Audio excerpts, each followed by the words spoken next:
Caros irmãos, que Deus nos abençoe. Vamos estudar hoje o primeiro capítulo do livro Tambores de Angola. Que Deus nos abençoe e nos ajude a entender as lições e colocar em prática, sobretudo em nossa vida, o Evangelho exemplificado por Jesus. Assim seja. Vamos lá para a leitura.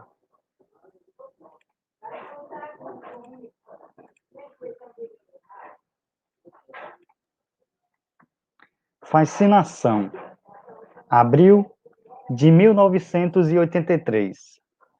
O sol se assemelhava a um deus guerreiro, lançando suas chamas que aqueciam a morada dos mortais, como dardos flamejantes que ameaçavam a vida dos homens. Fazia intenso calor naquele dia, quando o senhor Erasmino se dirigia para seu escritório na Avenida Paulista, que nesse momento regurgitava de gente com seu trânsito infernal, desafiando a paciência daqueles que se julgavam possuidores de tal virtude. Desde muito cedo, sentira estranhas sensações que não sabia definir. Embora houvesse gastado seu precioso fosfato na tentativa inútil de encontrar explicação para o sentimento esquisito, para as impressões que tentavam dominá-lo. Nunca se sentira dessa forma e confessava a si mesmo que algo o incomodava sobremaneira. Quando sua mãe o aconselhou a rezar antes de sair, acabou ignorando-a, pois a velha, acostumada com certas posturas místicas, não fazia lá o seu gênero. A pobre mãe tentara de todas as formas convencer o filho desnaturado a se deter um pouco para conversar, para trocarem algumas impressões. Ele se recusou terminantemente, alegando escassez de tempo em vista das atividades profissionais. A cabeça parecia rodopiar com a sensação de tontura que o dominava aos poucos. Eram impressões novas, diferentes daquelas consideradas normais até então. Parecia pressentir vultos em torno de si, mas não conseguindo precisar exatamente o que acontecia.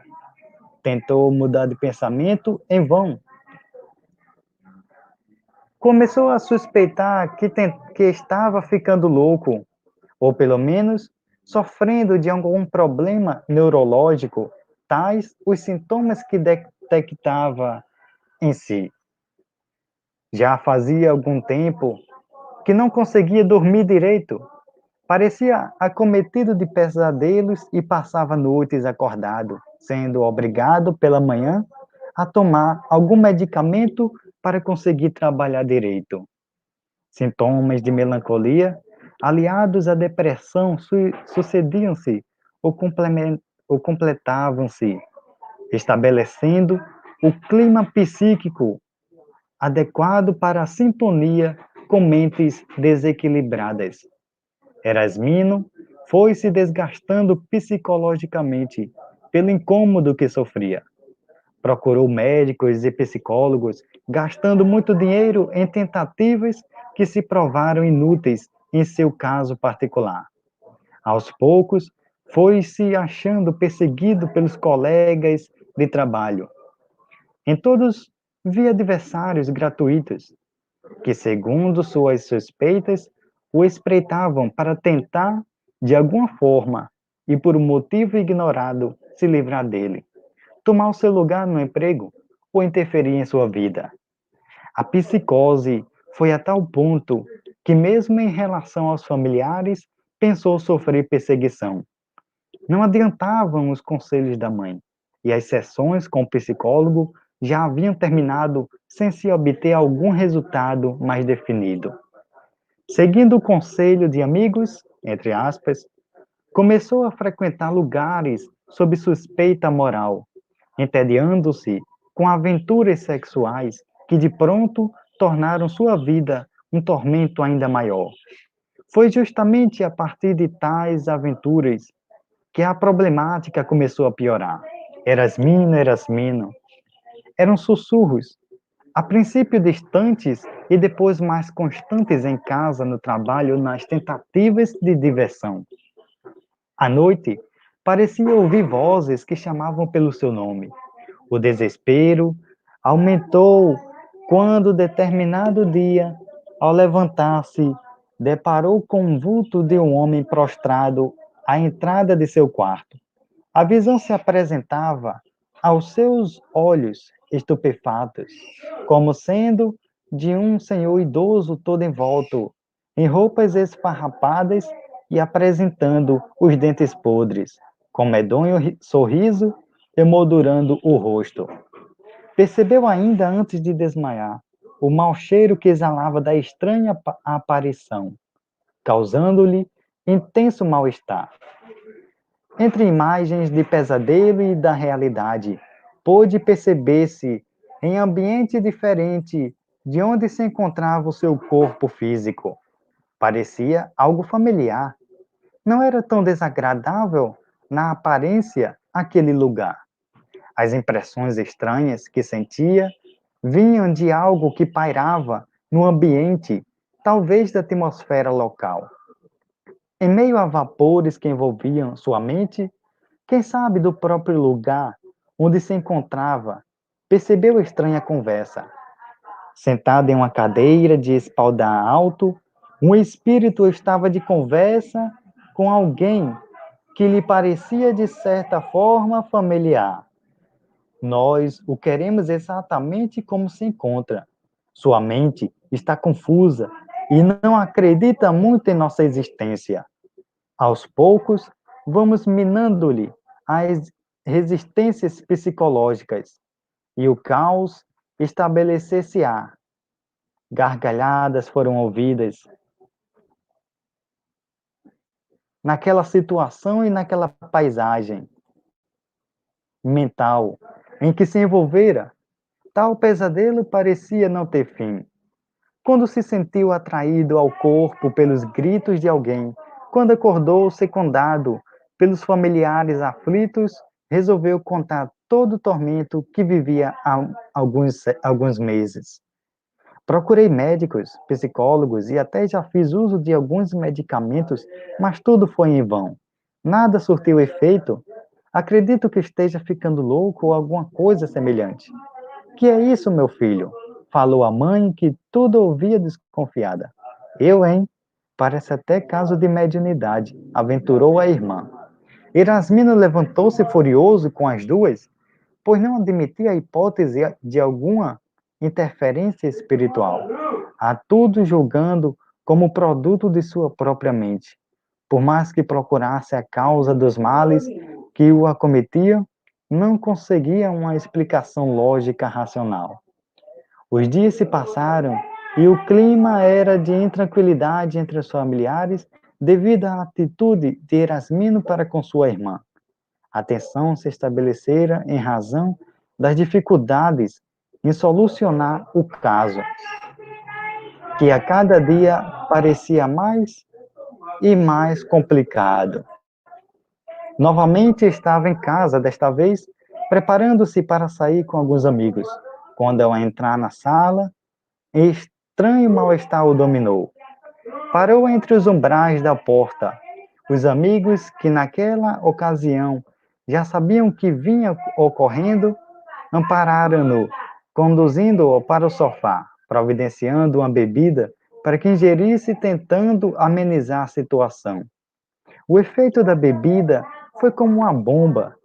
Imediatamente, tudo girou à sua volta e um torpor o invadiu de imediato, levando-o quase à inconsciência. Começou a gaguejar, não conseguindo coordenar as ideias que lhe afluíam à cabeça. No misto de pavor e desespero, por desconhecer o que se passava com ele, tentava impedir que sua boca emitisse palavras que já não dominava mais. Com o transe estabelecido, ouviu sair de sua própria boca, com entonação diferente da que lhe era própria. As palavras nem tanto corteses. Miseráveis, miseráveis. Falava com estranha voz. Eu o destruirei, eu farei com que repare o mal que me causou. Prosseguia, transtornando todos, que ouviam estarrecidos a voz diferente que saía de sua boca. São todos covardes, têm medo de mim, não sabem o que pretendo nem quem eu sou? Continuou a falar a voz que fazia uso de suas cordas vocais, causando o desespero da família e dos amigos que tentavam em vão chamá-lo pelo nome, pretendendo acordá-lo do transe, sem ao menos saberem o que se passava. Depois de muitas tentativas, prostrou-se finalmente ante os olhos aflitos de sua mãe e de sua irmã, que eram atendidas pelos amigos. Olhos esbugalhados, Erasmino chorava como criança, pois conservara a plena consciência do ocorrido, não conseguindo, no entanto, coordenar as palavras que lhe saíam da boca. O que ocorreu depois foi um verdadeiro interrogatório que os amigos lhe faziam, enquanto Nikita, sua mãe, corria, chamando a vizinha para auxiliá-la, pois nunca vira o filho em situação semelhante. Sabe, dona Nikita, eu bem queria muito lhe falar desde há alguns dias, mas a senhora não me dava oportunidade. Eu não sei o que está acontecendo com meu filho, dona Ione. Ele está muito diferente, mas o que ocorreu agora foi o máximo que eu poderia aguentar. Eu tenho medo do meu próprio filho. Imagine como posso conviver com tudo isso. É tudo tão estranho que não me restou outro jeito senão recorrer à sua ajuda. Falou chorando. A senhora tem que ter muita fé, pois o caso de Erasmino pode ser muito difícil. Eu acho que ele é médium e tem que desenvolver. Por isso ele está levando couro dos espíritos. Olha, eu sei de casos em que a pessoa até chegou a ficar louca por não obedecer aos guias. É um caso muito sério.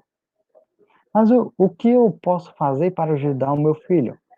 Ele não sabe mais o que fazer para ficar livre do problema. Está desesperado. Faz assim. Eu hoje vou lá na sessão de mãe Odete e falo com ela. Quem sabe ela não pode nos ajudar. Mais tarde, então, nós duas vamos lá e conversamos com ela juntas. Talvez até Erasmino nos acompanhe e faça um tratamento lá no centro. Você frequenta esse tipo de lugar? Como você nunca me falou nada? E a senhora não sabe? Eu sou médium de berço. E olha que mãe Odete me disse que eu sou daquelas bem fortes e que os meus orixás trabalham nas 7 linhas. Mas o que significam essas 7 linhas? Eu não entendo nada disso. Olha, dona Nikita, eu também não entendo direito o que é isso. Não, mas que é verdade é, pois mãe Odete é pessoa muito respeitada no meio, e ela não iria mentir para mim. Agora cá para nós. A senhora podia ir conversando com Erasmino, enquanto eu falo com minha mãe de santo, tentando convencê-lo a ir fazer uma visita lá no terreiro. Assim, quem sabe ele melhora. Durante uma semana, Erasmino experimentou profunda depressão, precisando recorrer a medicamentos antidepressivos para tentar se erguer novamente. Para tentar se erguer. Novamente, foram consultados médicos e um psicólogo amigo da família, que em vão tentou os recursos conhecidos para demover Erasmino daquele estado. Dona Nikita, mulher simples, fazia suas orações rogando ao alto que enviasse recursos. Não sabia mais o que fazer para ajudar o filho, que sofria muito com as coisas estranhas que estavam acontecendo. A família se tornara um caos. O pobre filho corria o risco de perder o emprego e os amigos que já não apareciam como de costume. Orou durante noites seguidas até que do alto apareceram recursos, mas era necessário que ela pudesse captar os pensamentos que lhe eram sugeridos. Caros irmãos, trabalhamos hoje o capítulo 1, intitulado Fascinação. É uma história que começa com um caso de obsessão. Como nós estudamos no Livro dos Médiuns, a obsessão de fascinação, a obsessão fascinada. É mais ou menos isso que está ocorrendo com Erasmino, a personagem da história que nós iremos estudar no livro Tambores de Angola. Que Deus nos abençoe, abençoe todos os irmãos que precisam de ajuda, abençoe toda a terra, e está encerrada a nossa aula e a nossa leitura de hoje. Que Deus nos abençoe. Assim seja.